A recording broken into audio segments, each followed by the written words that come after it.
There he is. Can you hear me? I can. I can. How you been? Doing well. How about you? All right. All right. You're in the office, huh? I'm in the office. Yep. Yep.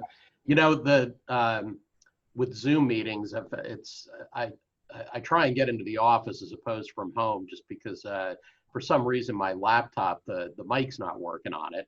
So it's a pain to have to call in and everything and have uh, earbuds or something on. So, that's what I've been doing coming in here for the meetings. And, I just haven't felt like, I want to dump money on a new laptop or anything like that just yet, you know? I don't blame you. I don't Yeah. blame you. Yeah, I remember us talking about that issue. I think it was back in February when we had our last chat. Yep. Yep. So right before actually, I think when COVID first started, and Yep. and we were all so concerned about the supply lines. Right. Little did we know all of our lives would change. Yeah. No, it wasn't as urgent an issue now as it seemed back then. But Right. uh, but yeah, we're probably going to be open our office later this month sometime. So we'll have more people come back and working out of here. We figured over the summer it was a good time. We were due for some a few renovations and getting painting and carpet done and everything. So we figured everybody's out. Let's try and get that done. Before we think about bringing everybody back. So Okay, nice, nice. yeah, kind of wanted to wait until school started for people and everybody had you know, kind of a better idea what their schedule's looking like before, starting to plan that. Right. I heard a few of, well, I don't have a lot of larger accounts, but I've got 5 machines, 8 machines, 7 machines. But those they have no plans on populating the office until 2021. I've heard that from some people or some bigger places. When it originally started, I heard people say we're going to wait until after Labor Day, and then later this summer I was hearing people talk about, well, we're going to wait until 2021. Right. So I don't know if anybody's got the right thing, but I think as some people start to open them, if when people see people are doing that and they're doing it successfully, then they may feel more comfortable at that point. So Right. Right. I hope that's the type of thing that they will put coverage on, of showing people successfully doing it and finding it a way so that it'll make other people start to believe that hey, I can do this too. That I sure hope. they won't be so uncertain and afraid. Yeah, I sure hope so. So let me give I'll give you a quick introduction. I'm speaking to Chris from Pollock and Pollock, and he's located in the beautiful state of New Jersey, along with myself. And Chris is an avid Yankee fan, and I'm a not so happy Met fan, just like many, many years.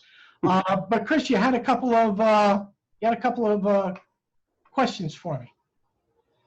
Yeah, yeah. No, I'm just curious on your side as far as from a sales perspective of that you've been working in this environment here. Some of the things that Pollock and Pollock specializes is we've been able to work with dealers and help give them some competitive alternatives to have some secret weapons in their back pocket to really help themselves in very competitive situations that dealerships may come across. So I'm kind of curious from your perspective as a salesperson out there on the street, what's the environment been like, and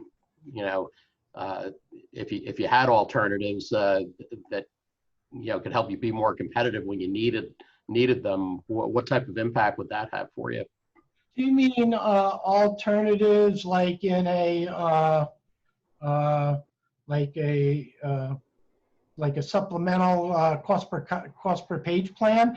Like we could have meaning a dealership could offer a premium plan and then have a supplemental plan.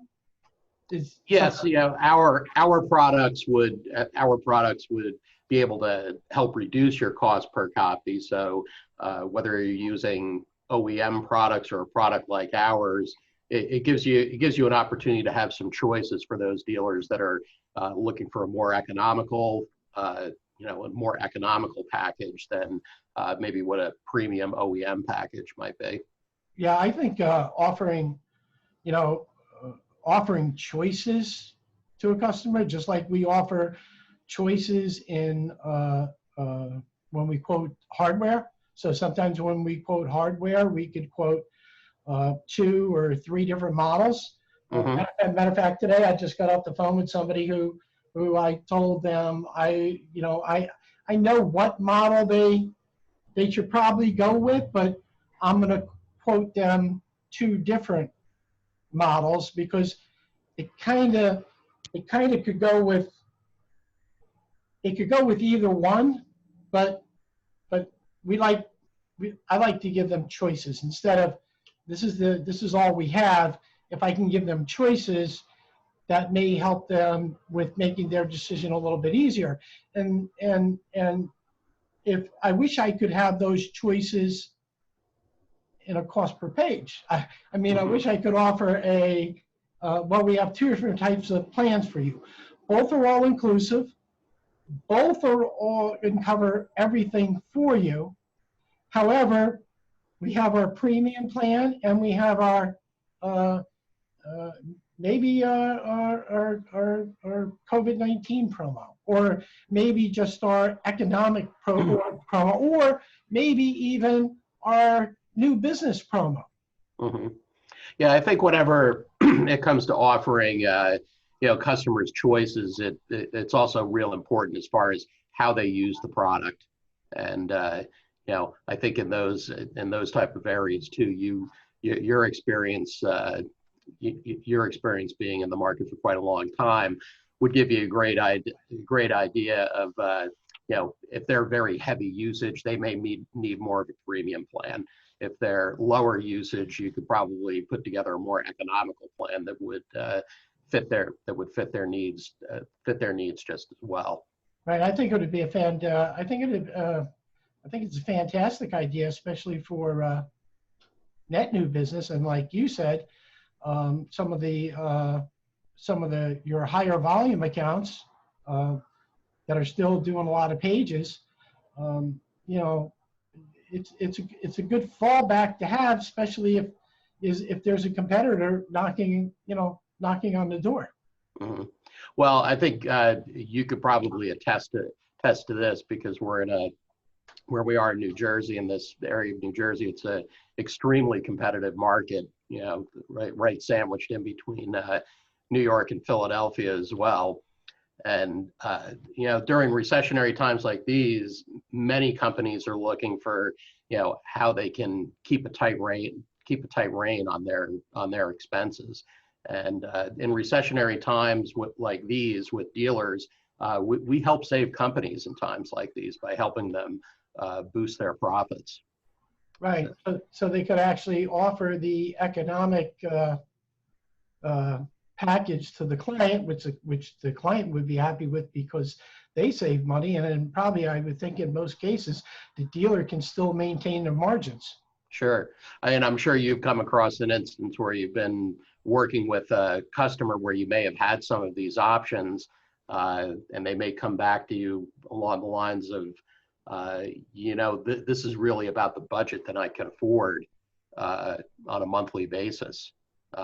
What can you tailor? What type of program can you tailor that for me? Yeah. And when you have options like that outside of the OEM, it gives you the flexibility, of being able to be, more accessible to more customers. Right. Options. Yeah. If you only have a premium plan, you've kind of locked yourself into, a smaller segment of the market. Whereas if you have both plans, you can expand the type of customers that you can service. Yeah, that's a good point. That's a good point. And I think that at this point in time, with page volumes being reduced to where they are, I think it's a no-brainer to at least look at having that option or having a plan like that available. Yeah. Well, and another way we've helped dealers as well too, because you talked about page volume being down, aside from just the pandemic situation, it was a trend that was happening already. And, many dealers have started to go to a flat rate monthly, monthly billing to their customers. So products like ours can help keep that more profitable for the dealers. Mm-hmm. True. Yeah. Cool. So, was there another question you had, or?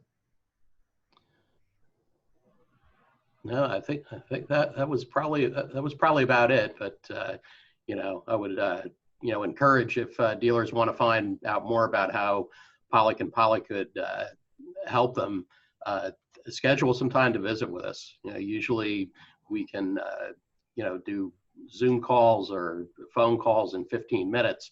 We can show you a little bit about how we're helping other dealers. We may have the right fit of something that can help your company. There's always things in your business that you know, and then there are things that you don't know. However, meeting with us for 15 minutes, I think you're going to look at things a lot differently, whether you work with us or not, of how you could better run your dealership. Usually in those meetings that we have in 15 minutes, the value for the dealers is that you start to, find out that you don't realize some certain things that you don't know. And those are the types of things that when they're brought to your attention can help make your dealership even more profitable in this time, which dealers really need to do in 2020 as well as 2021, because we're only 4 months left in 2020. This year is going to be in the rearview mirror fast. Yeah, can you believe it? Yeah.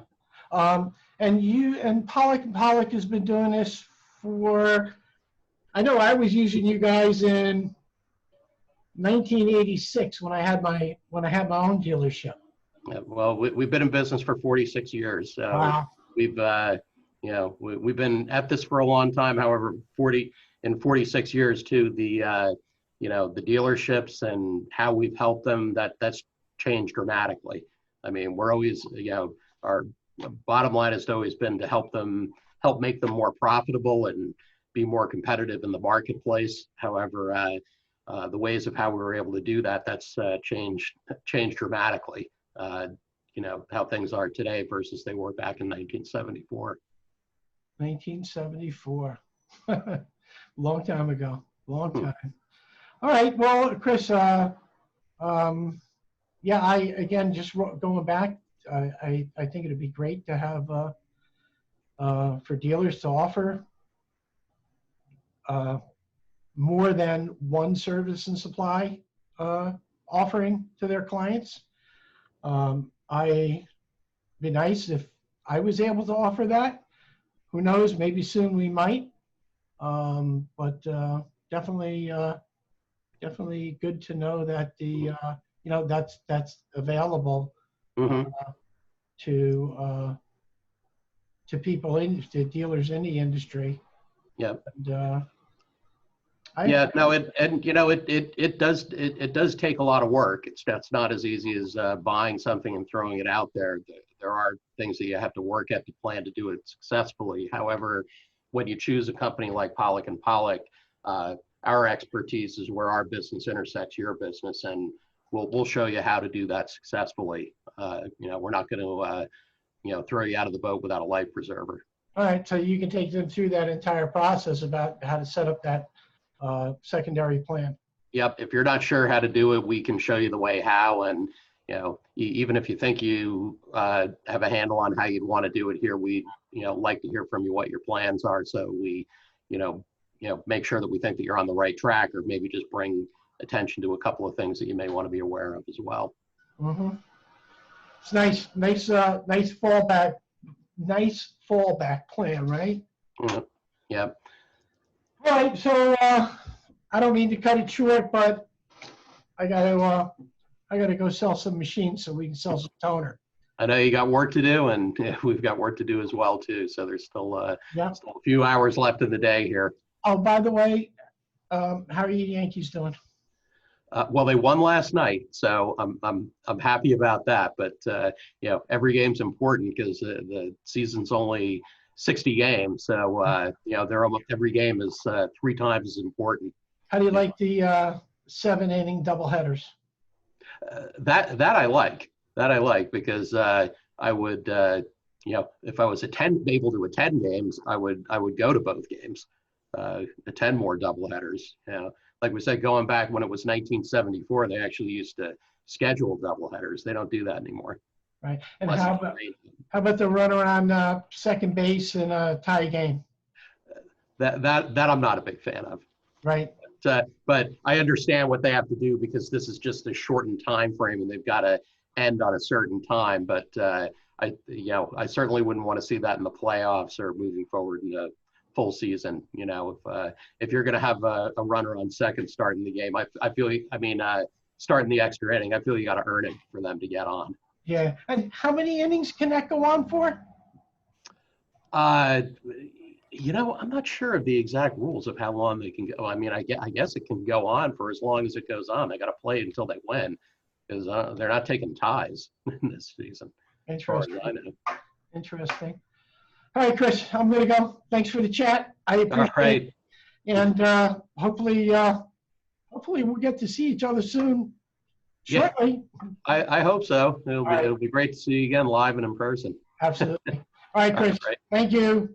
Take care. All right. Have a good day. You Bye-bye. too.